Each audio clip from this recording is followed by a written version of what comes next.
Good morning, good afternoon, or good evening, everybody. Welcome back to my YouTube channel and to another layout design video. This presentation is a little bit different from what I usually do. I'm experimenting with using my camera as a voiceover because the microphone that I bought recently turned out to be absolutely worthless. Now, this layout design is another one in which I did not get to completely finish the job as I would like to have done. The client just hired me for phase one, the rough design, and then elected to finish it himself after that. But I'm presenting it because it demonstrates a very important layout design principle that I try to educate all my clients on right from the outset. In the middle of the screen now, you can see the footprint for the railroad that the client originally gave me. The large rectangle at the top is 13 feet by 5, and then with the two additions that he figured he had room for, the overall size is 13 feet by 12.5, in a rather odd shape. Now, with an HO scale layout, clearly this is not going to give much of anything. But to start with, the client was under the impression that that was all that he had room for in his garage. I asked him to send me photographs of the space, along with overall dimensions, and a description of what else the space has to be used for. And it turned out that it's quite a decent sized garage, which he wanted to allocate half of it for the railroad, but there was quite a lot of stuff already stored in that end of the room. Stuff which could easily be stored under the railroad with a little bit of reorganization. Now, as is so often the case, people just getting into the hobby tend to think of an island type railroad with space to walk all the way around it. And that is almost invariably the worst possible design in any given room size. So after we reorganized that one end of the garage, this is what became available. Up from 13 feet by 12.5, we now have an area which is approximately 22 feet by 17. We are using one end of this two-car garage, leaving the other end completely free. Now, at this point in the discussion, the client said we could come a little bit further than this, but I elected to stop it short of the start of the second vehicular door, just in case he does want to put a vehicle in there someday. I didn't want anything sticking out that might get bumped. Now, although I haven't drawn them on the plan, some of the storage cabinets that were currently in this end of the room would get moved to the other end, and some of them would fit under the railroad. So with this much larger space available, let's see what I came up with. Here's the first footprint that I drew. The client felt that a continuous run was important to him, so I'm assuming we're going to have some kind of folded dog bone, and this is the most basic form, keeping the vehicular door open. This one does block most of the rear window, so I drew it again with an angled corner, and we really don't lose anything by making this window more easily accessible. Yes, we give up the opportunity of putting a small dwarf peninsula in this area, but that wasn't going to be particularly useful anyway. Here is another design where I have shortened the central lobe to make space for another section of benchwork in front of the main door. One of the things the client wanted to represent on his railroad was a harbour scene, and I felt this was the perfect location for it. Otherwise, I would probably have experimented with moving this end lobe into the top left corner to allow for a slightly longer run between the two lobes. Here is another version of that, where I have twisted it slightly, just leaving a 3-foot walkway down the middle of the railroad, allowing the central lobe to be moved towards the west and leaving room for a second small peninsula without exceeding our boundaries. And since the client wanted a fairly large mine scene, this is now a good place for it. There were other footprints I could have tried, but this one looked as though it was going to be the most promising based on what the client had asked for. So here is the first drawing that I did showing approximate tentative track locations. I filled in the folded dog bone main line. I've put a staging yard along the long straight section, a small visible yard in front of it, short branch to the harbour, and another branch to the mine and the logging area. The logging area being another thing that he specifically wanted.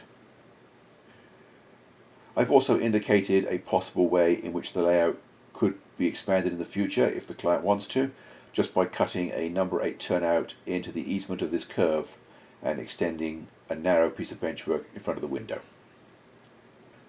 Anyway, the client commented that this plan seemed to have everything he wanted, and that's actually no surprise really, because with the reorganization of the space, he has at least 3 times as much railroad as he expected to be able to fit in. So throughout this design process, I deliberately kept the layout very loose. I didn't try to cram too much in. I deliberately left it as open as possible, with generous curves and a lot of space left open for scenery. The first thing that the client was anxious to see was how the harbour would fit. So that was the first area that I drew in detail. Note that I've turned the plan around to fit better on the screen. Now this harbour was a little bit awkward because 2 of the structure kits that the client had and wanted to include were the Walther's bridge crane, which is almost 2 feet long, especially as it has to fit perpendicular to the tracks. And secondly, he asked for the Walther's bascule lift bridge, which again was going to be quite awkward to fit into this area. If we go back to the previous plan, we can see that the harbour approach was actually drawn on a curve, and obviously a lift bridge has to be straight. But with a few tweaks I was able to get that in. Now also, bearing in mind that such a lift bridge would be very expensive for the prototype, it couldn't lead just to a minimal harbour area. It had to look like a much more important branch on the railroad. So I made the decision to run the track right to the end of the benchwork, making it look as though it continues. And of course it would be possible for the client to continue that at some point in the future if he chooses to. I put a run-round loop in the harbour because I have spurs facing both ways. I'm not quite sure what this industry is, but it is copied from a photograph he sent me of one that he already had. And here's just a basic warehouse forming part of a backdrop. He asked for a large grain elevator with grain bin extensions, and I've drawn that there. And there is plenty of room for the client to add an additional set of silos to extend it to twice its length. In this view I have drawn in all the track. I've also widened the harbour section by a couple of inches because it improved the dock basin. It allows room for a decent sized ship at the general merchandise wharf, and it allows the end of the bridge crane to be set back further from the edge, thus making it less likely for someone to snag it walking by carelessly. Note that even with a relatively simple plan, I put in plenty of staging capacity. There are 6 tracks the full length of the room, 4 of which can take very long trains, and the 2 in front are still plenty long enough for most of its trains. Note that many of the spur locations in this plan are still left generic. Like this area, for example, there is room for a lot of industry in this corner, but we haven't yet decided what to do with it. In order to make the staging yard easily accessible, I've shown the backdrop running round behind it with just a basic tree line in front to disguise that it's there. So by building the benchwork at about chest height, then during normal viewing and operation, the staging yard will be pretty much hidden, whereas by leaning over the benchwork, one can watch the train come in and leave and be able to get it parked in the right place without too much difficulty. The only turnout that is in the least bit awkward to reach is this one for the possible future extension, but by extending the aisle past the sawmill, it's not a great reach, the only complexity being that it will need a piece of removable scenery to access.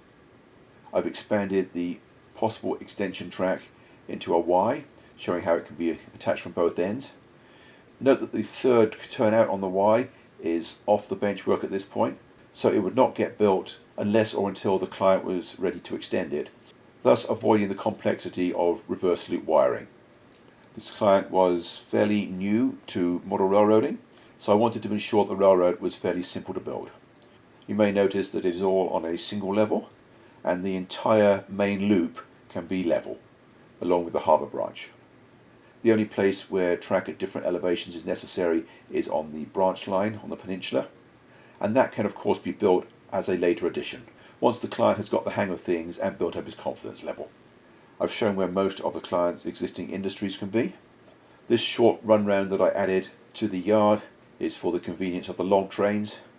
After leaving the logging area and coming down the switchback, they will intrude on the main line for a short distance, the log train will of course switch the rear spur here, dump all the logs into the pond, and then this short loop allows it to easily run around its train for the return trip. The second spur at the lumber mill being for the mainline railroad to pick up boxcars or flat cars full of finished lumber. As I mentioned at the start, this was not a complete layout design. A lot of areas are still just roughed in, and the client will design those in more detail as he gets to them. Anyway, I know this has been a relatively short video as far as my normal layout design offerings are concerned, and I know there will be some of my viewers that are disappointed that I didn't get to finish the design.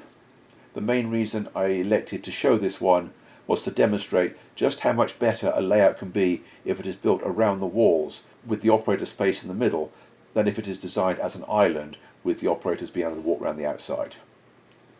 So this layout here, as drawn now, is approximately 22 feet by 17, as I mentioned earlier.